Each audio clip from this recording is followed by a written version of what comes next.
I was eating leftover rice at my kitchen counter when the text arrived. My mother had sold the family house, the one I had contributed $40,000 toward over the years, to pay off my brother's debt.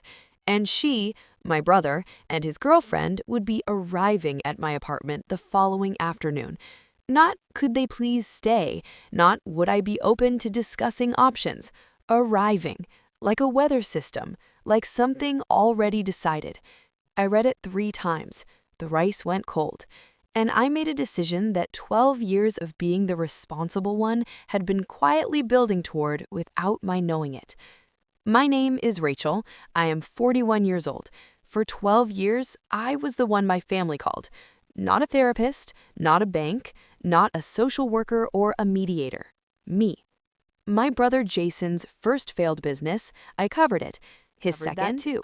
3 emergency loans he had taken from people he described as investors and who were in reality not patient men. I covered those as well. My mother Carol's knee surgery was real. Her recovery in Scottsdale, which I later discovered had a spa menu and a signature cocktail list, was less real. I co-signed an equipment lease that defaulted. I wired money on a Sunday morning at 2 a.m. because something in the phrasing made me afraid of what would happen if I didn't. My accountant, Lisa, once looked at my financial history with the expression of someone watching an animal walk calmly towards something that was going to eat it and told me the number was not small. Here is what the text actually said. My mother had made a very difficult decision. She had sold the house I grew up in, the house I had sent money for a decade to settle Jason's debts with a predatory lending company that had been calling her landline for 6 weeks. She and Jason and his girlfriend would be arriving at my apartment the following afternoon. There was no question in it. There was no please. There was no would you be willing. Just, we are coming. I thought about 12 years. I thought about the Sunday wire transfers. I thought about Scottsdale. I thought about Jason's face the last time I had bailed him out. Not grateful, but already calculating the next ask. And I thought about a developer named Mr. Harmon who had made an offer on my condo building 3 weeks ago, above market, meaningfully above market. I had been hesitating. I stopped hesitating. I called my accountant Lisa first. She did not ask unnecessary questions. Back within an hour with a closing timeline.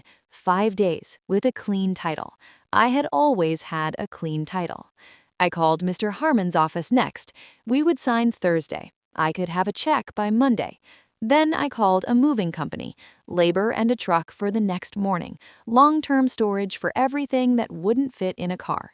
By 8 that evening, I had found a cottage 3 states away on the coast. The application was approved before I went to bed. I did not sleep much that night. Not from anxiety, from the strange, almost electric feeling of a plan unfolding exactly on schedule. I made lists. I prioritized. I separated what was essential from what was sentimental from what was neither. And I was ruthless in a way that felt like finally using a muscle I had always had and simply never used. By 6 in the morning, I was packed. Not everything into storage, but my documents, my laptop, my grandmother's reading lamp, the good kitchen knife, 3 changes of clothes, and a small framed photo of myself at 22, standing on a hiking trail somewhere, looking like a person who had not yet learned to be afraid of her own potential. The movers arrived at 8. They were professional. They asked me no questions about why I was doing this, which I appreciated more than I can explain. By 11:30, the unit was cleared. It had taken less time to dismantle my life there than I would have expected. I left the key and a lockbox on the door handle. I had already arranged for a sold sign to go up that afternoon.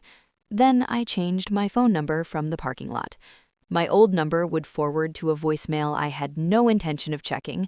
My new number existed in exactly 4 contacts: Lisa, the moving company, my new landlord, and one friend from college named Diane, who had been quietly rooting for me to do something exactly like this for approximately 7 years.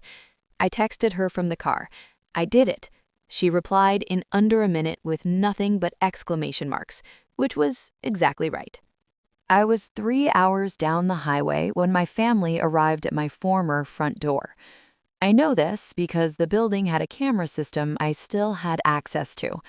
I watched once, sitting in a gas station parking lot with a cup of terrible coffee, as my mother, my brother, and his girlfriend stood on the walkway looking at the lockbox and the sold sign, and then at each other. My mother tried the lockbox. Then she tried knocking, though I'm not sure what she expected. Jason got on his phone immediately.